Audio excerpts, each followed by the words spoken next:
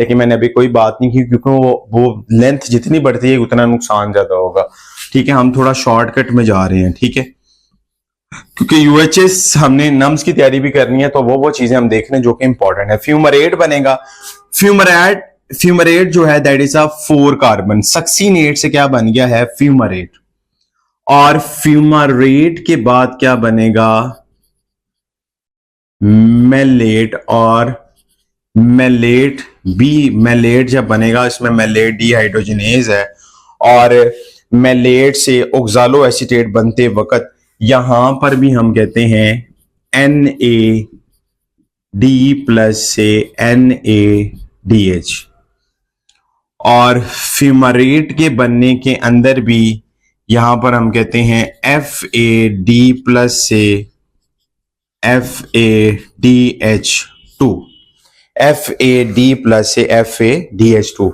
और यहां पर भी हाइड्रेशन होती है, तो यहां पर आपने वाटर मॉलिक्यूल की एडिशन याद रखनी है। दोबारा से अब इस चीजों को रिव्यू लीजिएगा। क्रेब साइकिल के अंदर, जिसे हम TCA साइकिल कहते हैं, हमारे पास आप देखें यहां पर कितनी जो डीहाइड्रोजनेशन 3 दफा यहां पर हम देख रहे हैं, ATP कितने बने हैं, एक हमारे पास ये है, नंबर 2 हमारे पास ये है, और एक हमारे पास ये है, फिर एक हमारे पास ये है, और इसी तरह हमारे पास एक यहां पर ये फॉर्मेशन। तो टोटल मिला के मैंने ATP calculation, electron transport chain जब पढ़ाऊंगा उसमें आपको करवाऊंगा कि एक एक बारीक स्टेप में बताऊंगा कि भाई वो किस तरह बने हैं, टोटल एटीपी कितने होते हैं, वो 38 होते हैं, 36 कैसे बनते हैं, या उसका कितने एटीपी से कैलकुलेशन है, वो सारी हम कैलकुलेट करेंगे। तो आज के लेक्चर में अभी तक आपने क्या पढ़ा है, that one is a very important Krebs cycle. Krebs cycle में सबसे पहले जरा दोबारा देख लें, सबसे पहले क्या बना है बेटा, ऑक्सालो एसीटेट, उसके बाद क्या बना है ऑक्सालो एसीटेट से एसिटेट 2 कार्बन 4 कार्बन मिले, 6 कार्बन सिट्रेट बन गया। सिट्रेट के बाद क्या बना है सिज़-एकोनिटेट, सिज़-एकोनिटेट के बाद क्या बना है आइसोसिट्रेट, उसके बाद क्या बना है अल्फा केजी, अल्फा कीटोएट, सक्सिनाइल कोए, सक्सिनेट 4 कार्बन कंपाउंड बना, फिर फ्यूमारेट, मैलेट, ऑक्सालो। में देखिएगा पूरे स्टेप के अंदर कितने कार्बन डाइऑक्साइड मॉलिक्यूल रिलीज हुए और कितनी हाइड्रोजनेशन हुई, कितनी कार्बोक्सिलेशन हुई है, वो सारी बातें मैंने यहाँ पे लिखी हैं। मैंने यही एमसीक्यूज में पूछनी है और बाद में बच्चों ने कहना सर यहाँ से मिस्टेक हो गई है, ठीक है।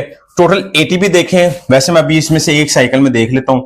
एक NADH 3 और 3 6, 3 9 और 2 11 और 1 12, और 12 को आप रोटेट करवाएं जरा 12, 2 दफा पाइरुवेट चलेगा तो उसके बाद हमारे पास 24 यहां पर हमारे पास 2 NADH, यहां पर 6 ATP ये, ठीक है, 6 ATP यहां से ऑक्सीडेशन पाइरुवेट से आपके पास 6, तो टोटल नंबर ऑफ एटीपी जो बनेंगे वो 30 होंगे, और ग्लाइकोलाइसिस से मिला के वो 8 बनते हैं, तो वो 38। तो आज के लेक्चर में उम्मीद करता हूं आपको ये छोटा सा लेक्चर था, लेकिन इसके बाद इलेक्ट्रॉन ट्रांसपोर्ट चेन के बाद वेरी इंपॉर्टेंट लिंक बात है, ठीक है। लिंक बात से याद आ गया, इस रिएक्शन को हम लिंक रिएक्शन भी कहते हैं, क्योंकि it can link the glycolysis with the Krebs cycle. ये भी